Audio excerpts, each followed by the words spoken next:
아버지 병실에서 누나는 첫마디부터 상속 이야기를 꺼냈습니다. 아직 숨이 붙어 있는 사람 앞에서 말입니다. 밤 11시를 조금 넘긴 시간에 병원에서 전화를 받았습니다.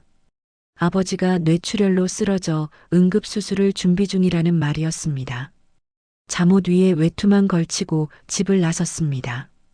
늦은 시간이라 택시는 금방 잡혔습니다. 대학병원 응급센터에 도착했을 때는 이미 의료진이 분주하게 움직이고 있었습니다. 접수대에서 제 이름을 말하자 보호자 한 분이 먼저 와 계시다고 했습니다. 그 말을 듣는 순간 잠깐 귀를 잘못 들은 줄 알았습니다. 이 시간에 올 사람이 떠오르지 않았기 때문입니다. 중환자실 앞 복도 끝에서 누나를 발견했습니다. 몇 년째 얼굴도 보지 않던 사람이 검은 코트를 입고 서 있었습니다.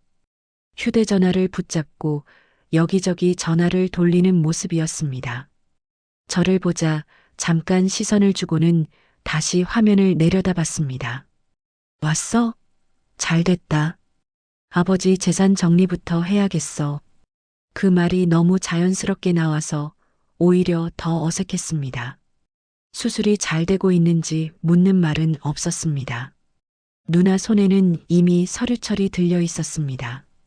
가족관계 증명서와 병원 동의서가 가지런히 정리돼 있었습니다. 저는 수술 상황부터 확인하자고 했습니다. 누나는 치료가 길어지면 비용이 감당 안 될 수도 있다고 말했습니다. 그리고 보호자 대표를 자기 이름으로 등록해 두었다고 했습니다. 원무과에서 이미 절차를 끝냈다는 설명이었습니다.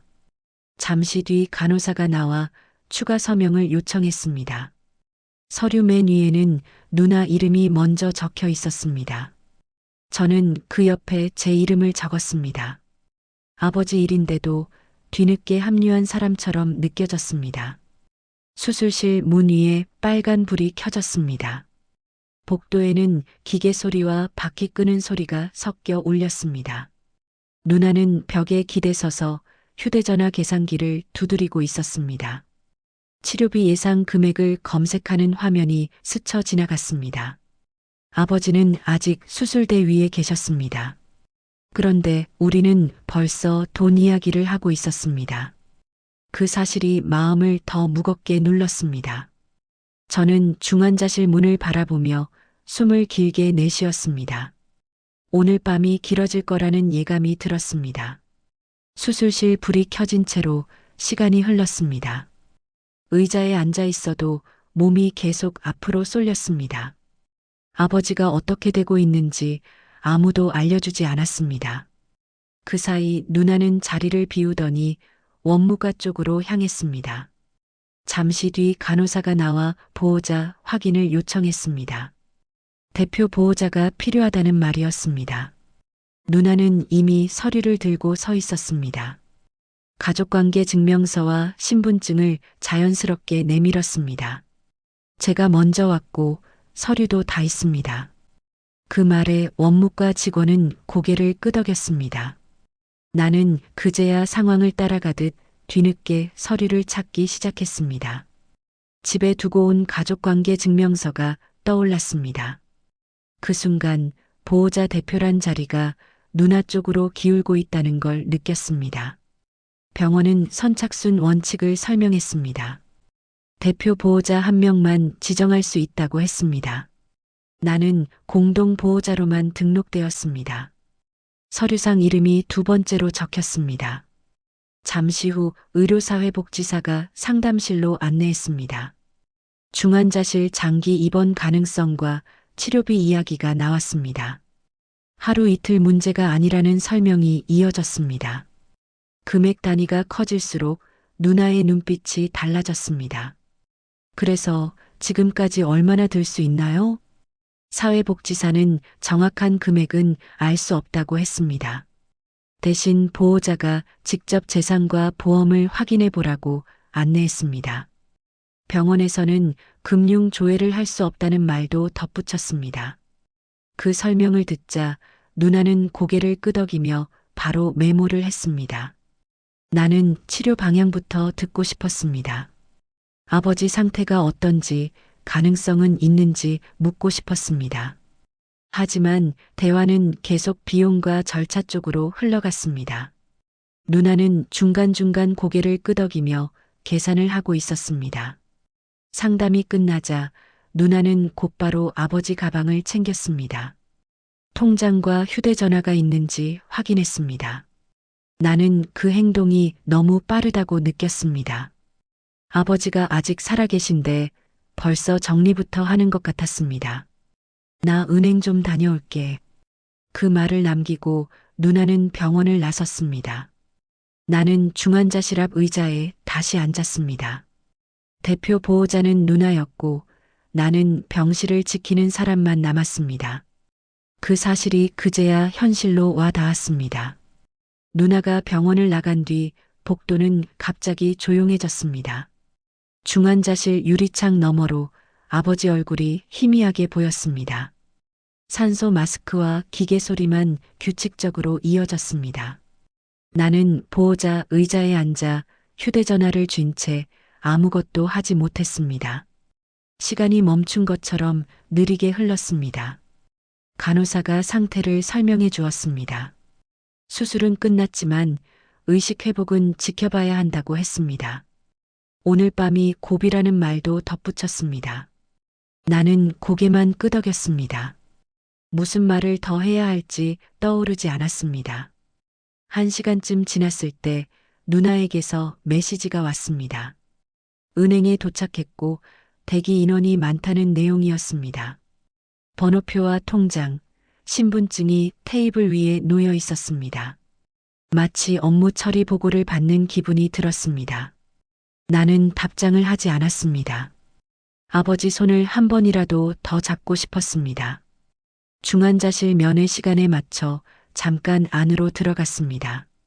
아버지 손등은 차갑고 마른 느낌이었습니다. 기계 숫자만이 살아있다는 걸 증명하고 있었습니다. 점심 무렵 누나가 돌아왔습니다. 두툼한 서류 봉투를 들고 있었습니다. 얼굴에는 기대보다 당황이 먼저 보였습니다. 상담실로 가자며 나를 불렀습니다. 걸음이 괜히 빨라 보였습니다. 테이블 위에 은행 거래 내역을 펼쳤습니다. 잔액한 숫자가 생각보다 작았습니다. 예전에 알던 금액과 비교도 되지 않았습니다. 정기예금 대부분이 이미 해지 처리돼 있었습니다. 출금 기록이 빼곡하게 이어져 있었습니다. 보험 내역도 확인했다고 했습니다. 몇 개는 이미 해지됐고 남은 것도 환급금이 크지 않다고 했습니다. 부동산 등기부도 떼어봤다고 했습니다. 아버지 명의로 된 집과 상가는 몇 년 전에 매각 완료 상태였습니다. 나는 말을 잃었습니다. 이상하지 않아? 다 어디로 간 거야? 누나가 낮은 목소리로 중얼거렸습니다. 처음으로 계산기가 멈춰 있었습니다. 그동안 준비해온 표정이 무너진 느낌이었습니다. 나는 서류를 한 장씩 넘기며 날짜를 확인했습니다. 모두 최근 몇 년 사이에 정리된 기록이었습니다.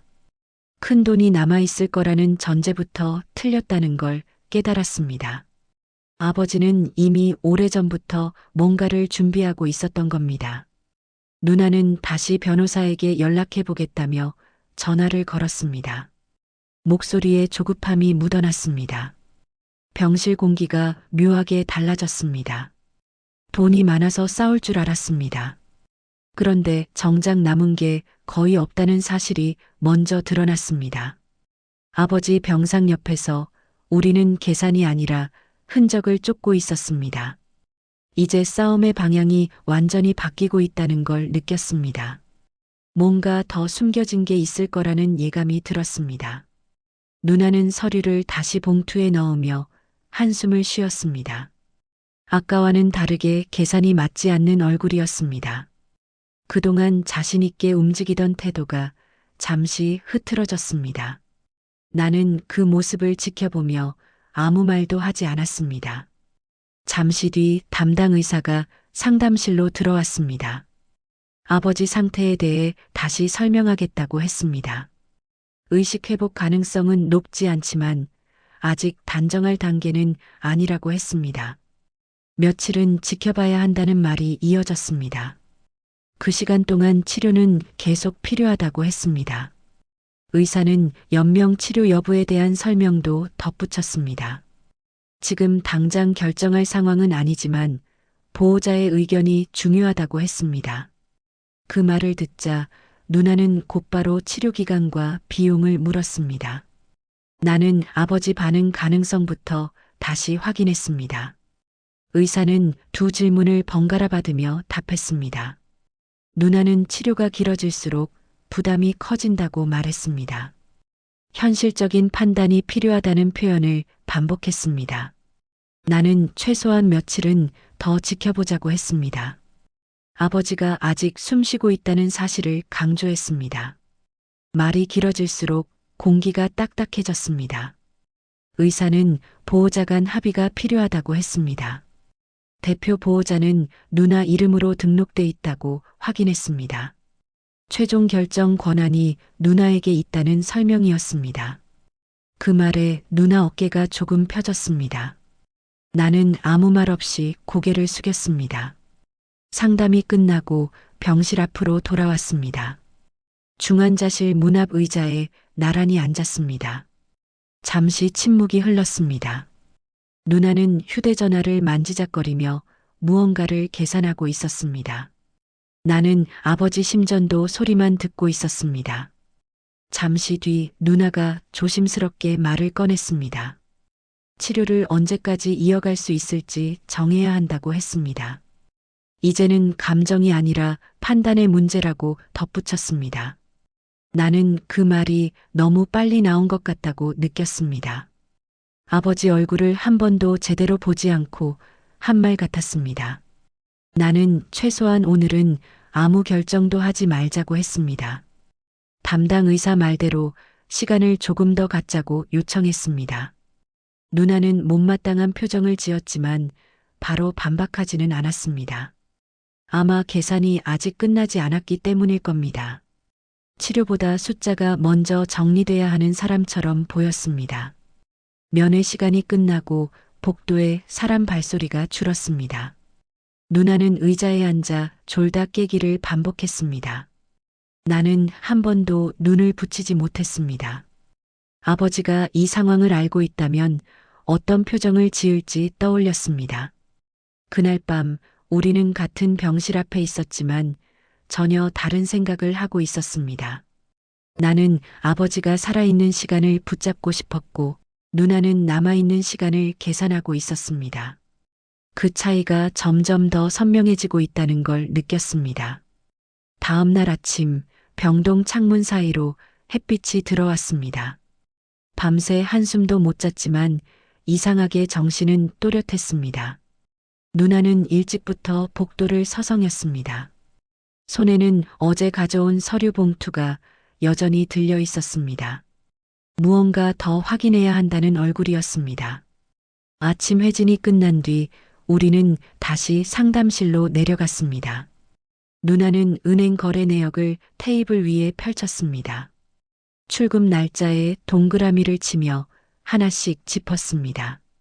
큰 금액이 몇 달 간격으로 빠져나간 기록이 반복됐습니다. 저도 모르게 몸이 앞으로 기울었습니다. 최근 3년 사이 정기예금이 모두 해지돼 있었습니다. 해지 금액은 대부분 같은 병원 계좌로 이체돼 있었습니다. 아버지가 입원했던 다른 병원 이름도 보였습니다. 치료비와 간병비 항목이 나란히 적혀 있었습니다. 누나는 처음 보는 표정으로 서류를 바라봤습니다. 보험사 내역도 비슷했습니다. 만기 전에 해지한 기록이 여러 건 있었습니다. 해지 환급금이 병원비로 빠져나간 날짜가 정확히 맞아떨어졌습니다. 누나는 보험금이 그대로 남아있을 거라 예상했던 것 같았습니다. 계산기가 멈춘 채 손가락만 떨리고 있었습니다. 이상하지 않아? 이렇게까지 다 썼다고? 작게 중얼거렸습니다. 저는 대답 대신 날짜를 다시 확인했습니다. 아버지가 허리 수술을 받았던 해와 겹쳤습니다.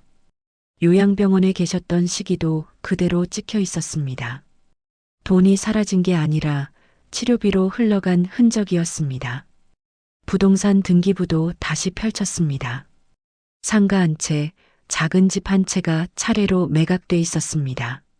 매각 시점이 아버지 건강이 나빠지기 시작한 때와 일치했습니다.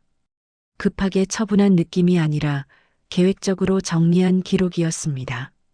아버지가 스스로 하나씩 정리한 듯 보였습니다.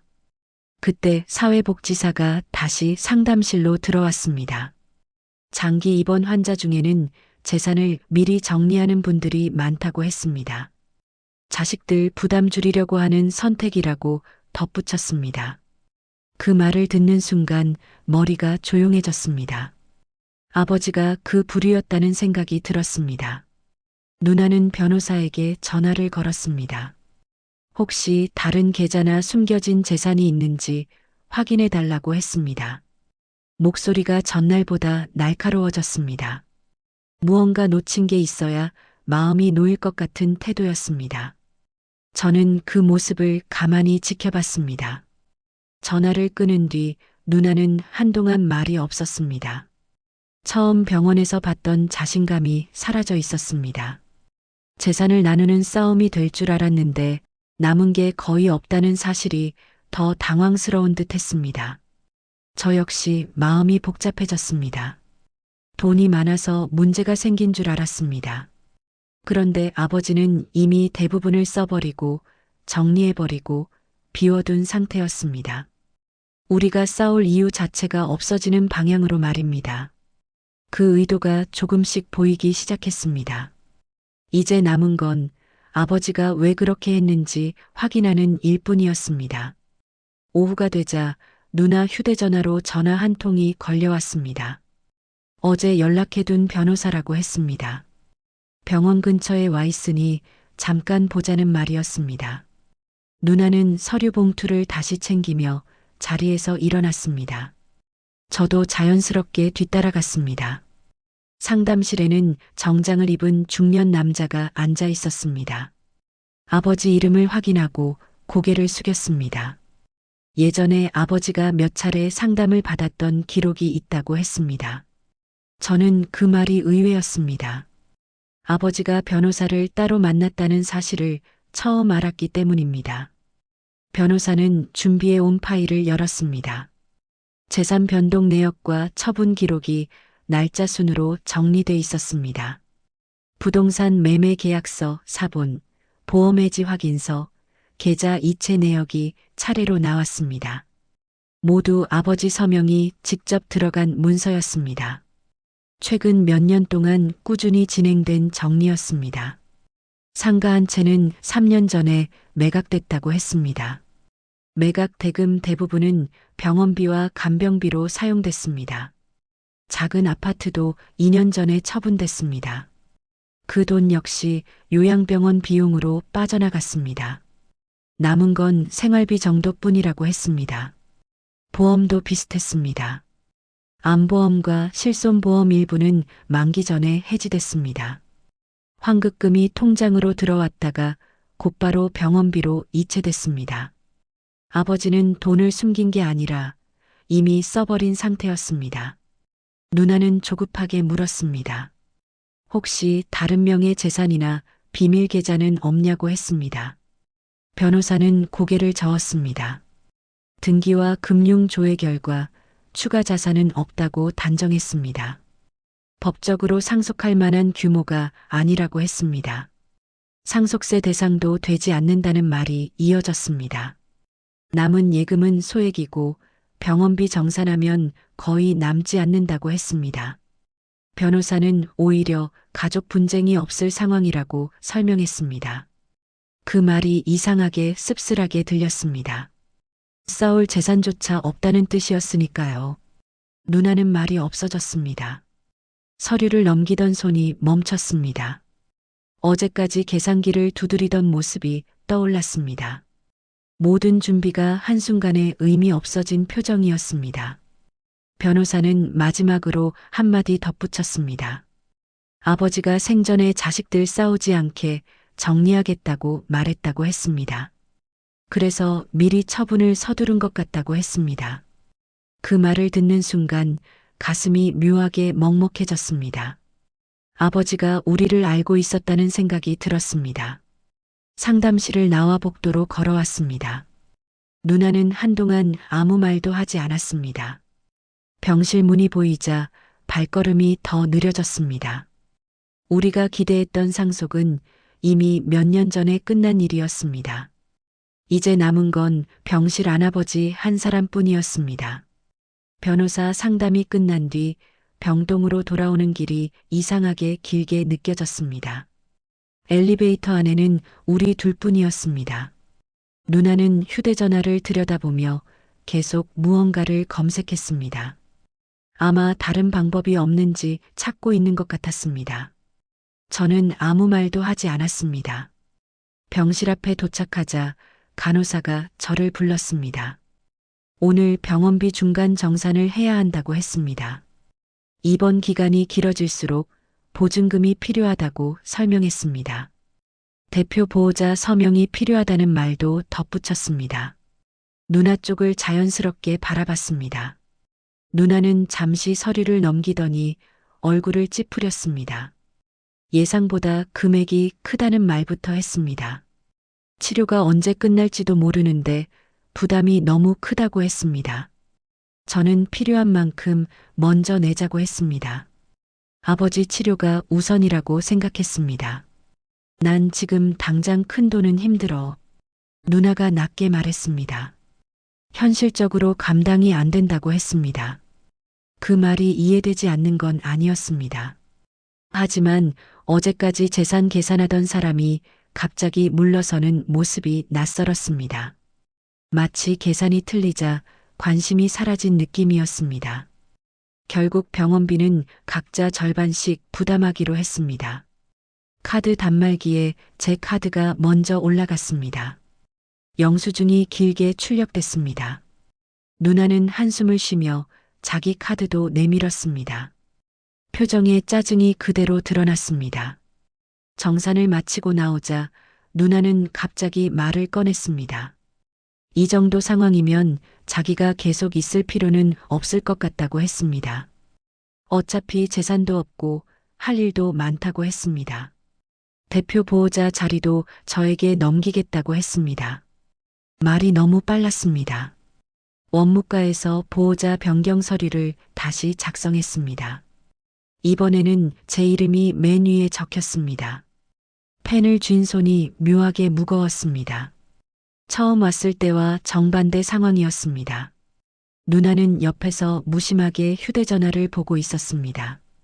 서류 제출이 끝나자 누나는 가방을 챙겼습니다. 병실 안을 한번 쳐다보고는 고개를 돌렸습니다. 아버지 손을 잡거나 얼굴을 들여다보지도 않았습니다. 그 모습이 이상하게 멀게 느껴졌습니다. 우리가 같은 자식이 맞나 싶은 생각까지 들었습니다. 엘리베이터 앞에서 짧게 인사를 했습니다. 필요하면 연락하겠다는 말만 남겼습니다. 문이 닫히고 나자 복도가 더 조용해졌습니다. 갑자기 병실 전체가 제 몫이 된 느낌이 들었습니다. 의자 하나, 보호자 침대 하나, 그리고 저 혼자였습니다. 중환자실 유리창 너머로 아버지를 다시 바라봤습니다. 기계 소리만 규칙적으로 울리고 있었습니다. 처음부터 끝까지 남은 사람은 결국 저 하나였습니다. 누나가 떠난 자리가 텅 비어 보였습니다. 아버지는 그날 밤을 넘기지 못하셨습니다. 간호사가 조용히 저를 불렀고 심전도 소리가 멈췄다는 말을 했습니다. 중환자실 안은 놀랄 만큼 차분했습니다. 기계가 멈춘 자리만 텅 빈 느낌이었습니다. 저는 한동안 아무 말도 하지 못한 채 서 있었습니다. 사망 확인 절차는 생각보다 빨리 진행됐습니다. 서류 몇 장에 서명하고 시간을 확인했습니다.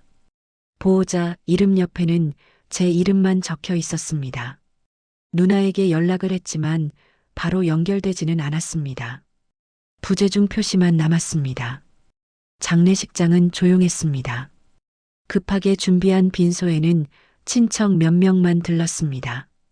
누나는 발인 하루 전에 잠깐 나타났다가 말없이 돌아갔습니다. 조문객 명단에 이름만 남기고 오래 머물지 않았습니다. 상주 자리는 처음부터 끝까지 제 몫이었습니다. 장례를 마치고 집으로 돌아왔을 때 몸이 풀린 느낌이 들었습니다. 며칠 동안 제대로 쉬지 못했던 피로가 한꺼번에 몰려왔습니다. 아버지 방을 정리하다 작은 서랍 하나를 발견했습니다. 평소 잘 열지 않던 자리였습니다. 안에는 통장 하나와 봉투가 들어 있었습니다. 통장은 오래된 적금 통장이었습니다. 잔액은 크지 않았지만 꾸준히 넣은 흔적이 보였습니다. 수익자란에는 제 이름이 적혀 있었습니다. 개설 날짜는 아버지가 요양병원에 들어가기 전이었습니다. 이미 오래전부터 준비한 것이었습니다. 봉투 안에는 짧은 메모가 한 장 들어 있었습니다. 글씨는 또박또박 정리돼 있었습니다. 길지 않은 문장이었지만 바로 뜻이 전해졌습니다. 간병으로 고생 많았다는 말과 함께 이건 내 몫이라는 문장이 적혀 있었습니다. 금액은 인생을 바꿀 정도는 아니었습니다. 하지만 당장 생활을 걱정하지 않아도 될 만큼은 됐습니다. 아버지는 마지막까지 계산을 해두셨던 겁니다. 싸우지 않아도 될 만큼만 남길 사람에게만 남기는 방식으로요. 누나에게 다시 연락을 할지 잠시 고민했습니다.